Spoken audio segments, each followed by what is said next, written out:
Have you ever performed elaborate rituals for someone who has passed away, only to sense a weight in your heart that refuses to lift? Have you ever wondered why, despite all your prayers and offerings, the departed seem unable to find peace? Hello everyone, and welcome back to our channel. Today we explore a profound paradox. In our sincere efforts to aid the deceased, we may inadvertently bind them to suffering through misunderstanding the true nature of transference of merit. Together, we will uncover two essential insights. First, that intention without clarity can become a tether, anchoring spirits to the realm they long to leave behind. And second, how genuine dedication of virtue, rooted in insight and compassion, frees both the living and the departed. Across many cultures, after-death ceremonies are held with deep reverence. Families invite monks to chant sutras, prepare lavish feasts, and present offerings of food, incense, and symbolic gifts. Yet beneath these noble actions, unspoken grief and fear often fester. We worry that our departed beloved may wander lost, that unforgiven mistakes will haunt them, or that unfulfilled attachments will keep them trapped in sorrow. Driven by these anxieties, we may perform rites mechanically, believing that quantity of prayers outweighs quality of heart. One night, an aging father named Samuel organized a grand vigil for his late wife, inviting dozens of friends to chant through the night. As the candles burned low, he watched the monks' solemn faces and felt a fierce hope that his wife's spirit would be soothed. Yet when the final bell tolled, a deeper despair took root. He realized that his relentless clinging to elaborate traditions might have been fueled more by his own pain than by genuine compassion for her. In that moment, she understood that loving memory must be accompanied by clear intention.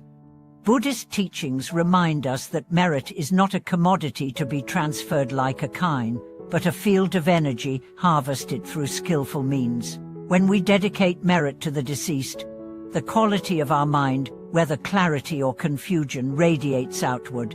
If we cling to guilt or regret, we create subtle bonds that tether the consciousness of the departed to lingering attachments. True liberation arises when our practice is suffused with wisdom, the wisdom that acknowledges impermanence, embraces loving kindness, and releases all grasping. Consider the story of a young disciple named Ananda, who discovered this truth under the guidance of his teacher. After his brother's sudden passing, Ananda recited sutras hour after hour, convinced that sheer volume of chanting would guarantee his brother's peace. Yet sleepless nights followed, and his brother's old fears seemed to echo in Ananda's own mind. One dawn, the teacher led him to a quiet stretch of riverbank and had him observe how the water moved freely, only when no debris lodged against the rocks. He explained that merit flows best when free of inner clutter. Ananda returned to his practice with renewed focus, dedicating each verse with a heart clear of remorse and filled instead with gratitude for his brother's life. In time, Ananda felt a profound lightness, and his dreams ceased to carry shadows of his brother's suffering. Modern psychology affirms that our intentions deeply shape the experience of ritual.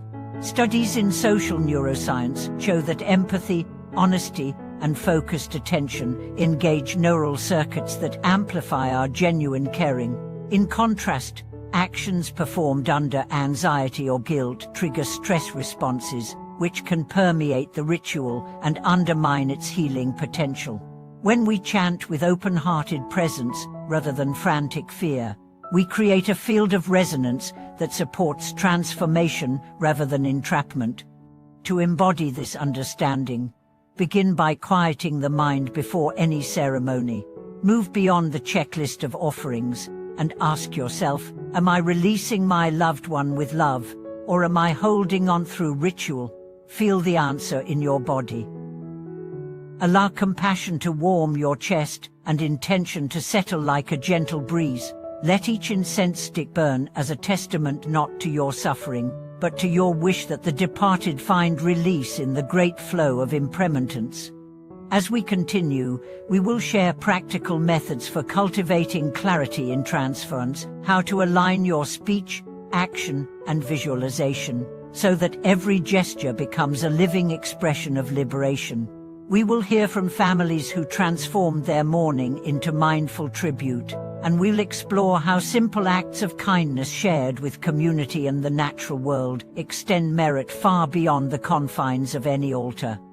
Long after the candles have guttered and the incense has faded, the echoes of our ceremonies linger in the way we live. True dedication of virtue flows most freely when we link our offerings to clear insight. Imagine a woman named Lena, who lost her only child to sudden illness. In her grief, she organized elaborate funeral rites, convinced that sumptuous offerings would secure her son's peace. Yet each morning she awoke with a hollow ache, as though her sorrow had been tethered rather than released. One day, a mentor suggested she redirect her candlelight into serve.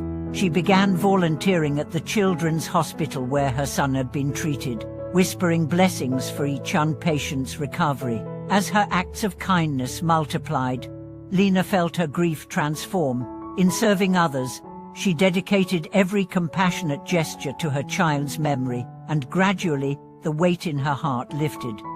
She discovered that merit offered through selfless action, grounded in clear love, reaches across the veil of death more potently than any ritual alone. Across Buddhist lineages, teachers have likened merit to a river. It gains strength not from isolated pools, but from countless streams converging.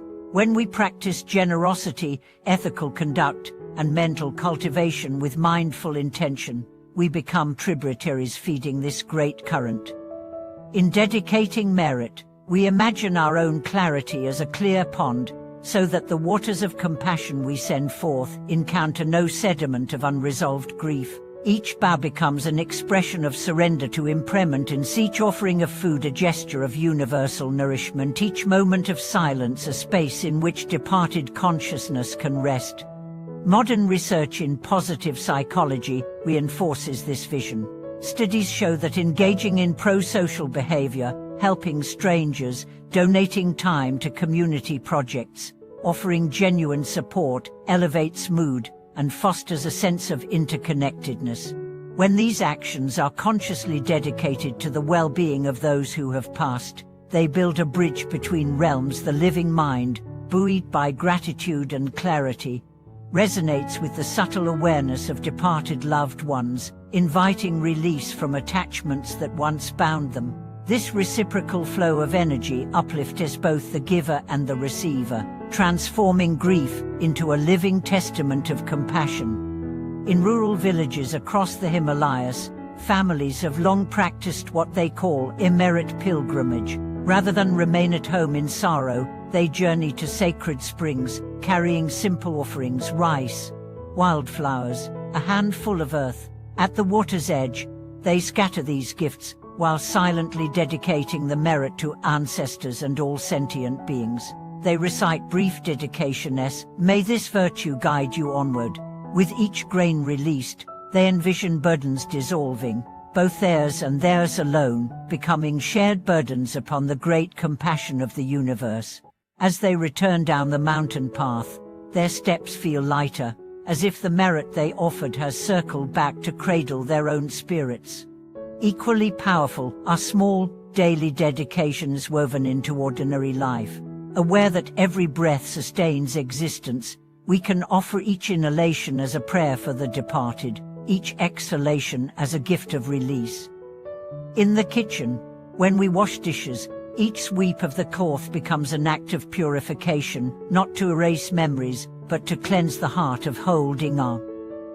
When we share a meal, we silently wish that the merit of nourishment might nourish those who have moved beyond. Over time, these tiny gestures coalesce into a continuous stream of clear, compassionate intention. Communal support amplifies this effect. In some Western retreat centers, bereaved families come together to create merit gardens, planting trees or flowers, with each seed offered symbolizing a prayer of transference. They water the saplings regularly, reflecting on how their care parallels the nurturing of departed souls. As seasons pass, watching buds unfurl, they witness the living embodiment of merit, growth springing from compassion, reminders that life and death flow in an unbroken circle. At the core of these practices lies the wisdom of impermanence. Everything we hold dear changes form. When we dedicate merit with full awareness of this truth, we honor the shape-shifting dance of existence. We let go of rigid hopes that our loved ones remain as they were, and instead entrust them to the vast continuum of becoming.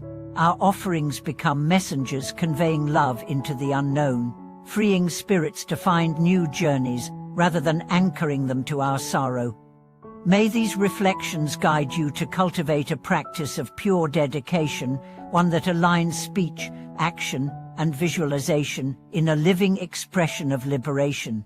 In transcending mechanical rites, you open a space where merit blossoms into genuine freedom for both the living and the departed. Thank you for watching this video.